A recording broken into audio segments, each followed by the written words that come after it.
नमस्कार दोस्तों, स्वागत है आपका हमारे YouTube चैनल नमस्ते इंडिया पर। मैं हूं शुभम अग्रवाल। मथुरा का एक ऐसा मामला सामने आया है जिसने धर्म, आस्था और सोशल मीडिया के नाम पर चल रहे कथित आध्यात्मिक नेटवर्क पर गंभीर सवाल खड़े कर दिए हैं। आईआईटीन बाबा यानी कि आईआईटी रुड़की से पढ़ा हुआ 29 वर्षीय इंजीनियर अभिषेक मिश्रा, जिसने साधु बनकर अपना नाम आदित्य नारायण दास रख लिया था, अब रेप, ब्लैकमेलिंग और ब्रेन वॉशिंग के आरोप में जेल पहुंच चुका है। पुलिस के मुताबिक उड़ीसा का रहने वाला अभिषेक मिश्रा आईआईटी रुड़की से मैकेनिकल इंजीनियरिंग की पढ़ाई कर चुका है। पढ़ाई पूरी करने के बाद उसने मुंबई की एक कंपनी में नौकरी की। अच्छा खासा उसका जीवन चल रहा था, लेकिन साल 2023 में नौकरी छोड़ करके मथुरा के गोवर्धन स्थित राधा कुंड आ गया। मथुरा का गोवर्धन क्षेत्र है, वहां पर राधा कुंड है, तो वहां पर आ गया। वो एक जगह का नाम है राधा कुंड, और यहां उसने खुद को आध्यात्मिक गुरु के रूप में स्थापित करना शुरू कर दिया। वो अपने आप को आध्यात्मिक गुरु बताता है और सोशल मीडिया के जरिए लोगों को अपने प्रभाव में लेने लगा। जांच में सामने आया है कि अभिषेक यूट्यूब, इंस्टाग्राम, टेलीग्राम जैसे प्लेटफॉर्म्स का इस्तेमाल करता था। वो ऑनलाइन प्रवचन देता, भगवत गीता पर चर्चा करता और धीरे धीरे लोगों का भरोसा जीतता था।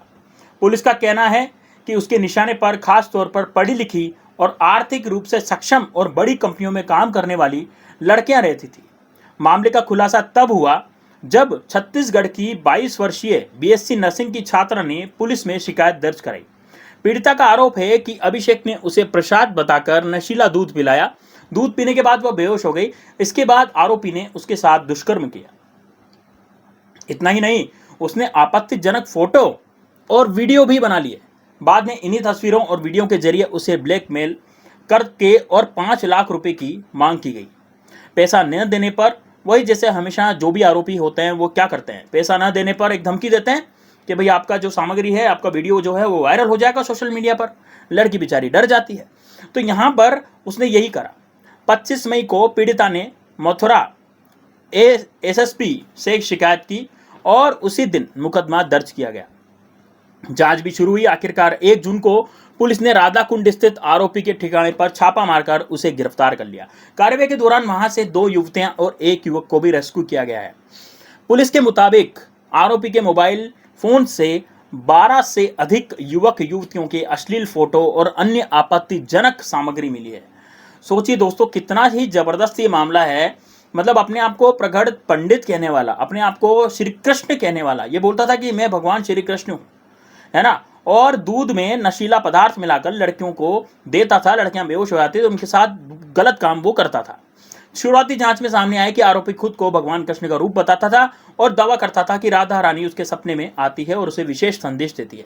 इसी तरह की बातों से वह लोगों का विश्वास जीतता, फिर उनका मानसिक शोषण करता। एक अन्य पीड़िता जिसने अपनी पहचान छिपाने के लिए नाम बदलकर कविता बताया, उसने कई गंभीर खुलासे भी किए हैं। उसके मुताबिक इंस्टाग्राम, यूट्यूब के जरिए उनकी पहचान अभिषेक से हुई है और धार्मिक कार्यक्रमों और प्रवचनों से प्रभावित होकर वह पश्चिम बंगाल से मथुरा आकर रहने लगी थी।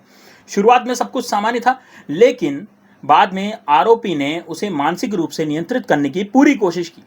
अब ये कोशिश में पीड़िता का दावा है कि अभिषेक उसे विश्वास दिलाता था कि उसकी निजी परेशानियों की जानकारी उसे पहले से है, क्योंकि राधा रानी उसके सपनों में आती है और उसे बताती है।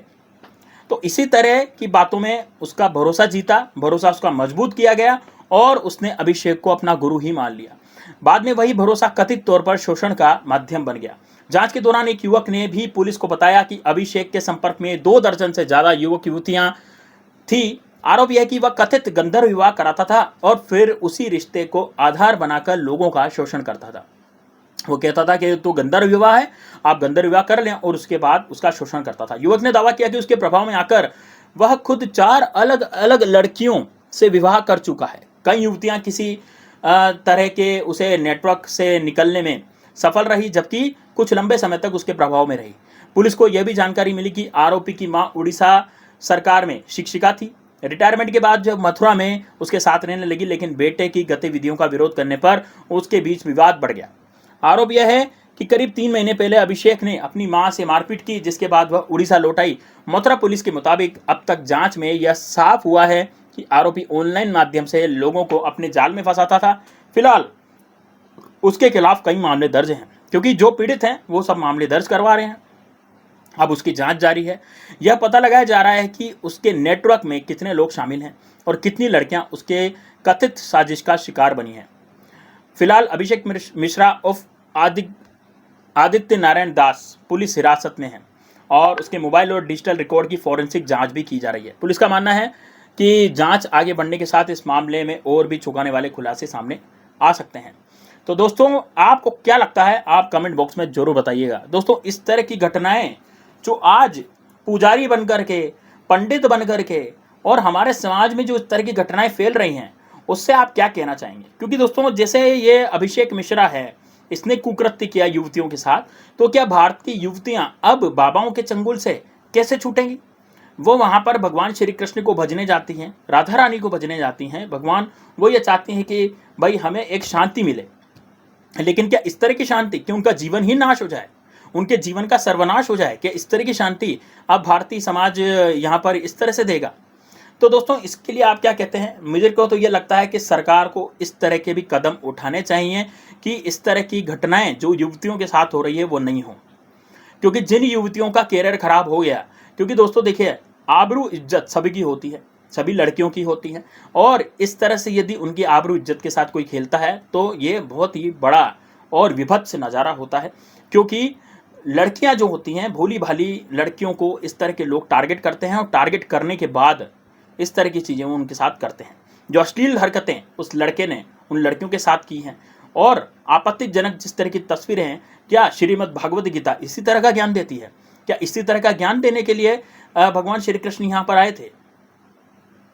नहीं, हम कलयुग में उनके ज्ञान का अर्थ गलत लगा रहे हैं, और जो लोग गलत लगा रहे हैं वो दुख भी पा रहे हैं। आपको क्या लगता है दोस्तों? कमेंट बॉक्स में जरूर बताइएगा। इस तरह की जो धोखाधड़ी वाली चीज़ें हैं, यह हमेशा भारत में चली आ रही है और यह बंद होनी चाहिए। इस पर लगाम रुकनी चाहिए कि अब इतना टेक्नोलॉजी का ज़माना आ गया है दोस्तों कि अब तो बिल्कुल भी ऐसा कथित तौर पर होना नहीं चाहिए। और मैं आम जनता से भी निवेदन करना चाहूँगा कि इस तरह के फ्रॉड बाबाओं के चक्कर में आप बिल्कुल भी ना लगें, क्योंकि इस तरह की घटनाएं ये पहली घटना नहीं है। ऐसी घटनाएं बहुत हो चुकी हैं, बहुत लड़कियों के जीवन खराब हो चुके हैं और बहुत लड़कियां इसमें एक तरह से मतलब दुख पा चुकी हैं और वो दुख पा रही हैं। तो आपको क्या लगता है दोस्तों? कमेंट बॉक्स में जरूर बताइएगा। आप देख रहे थे नमस्ते इंडिया, मैं हूँ शुभम अग्रवाल। मिलते हैं नेक्स्ट वीडियो में, तब तक के लिए जय हिंद, जय भारत।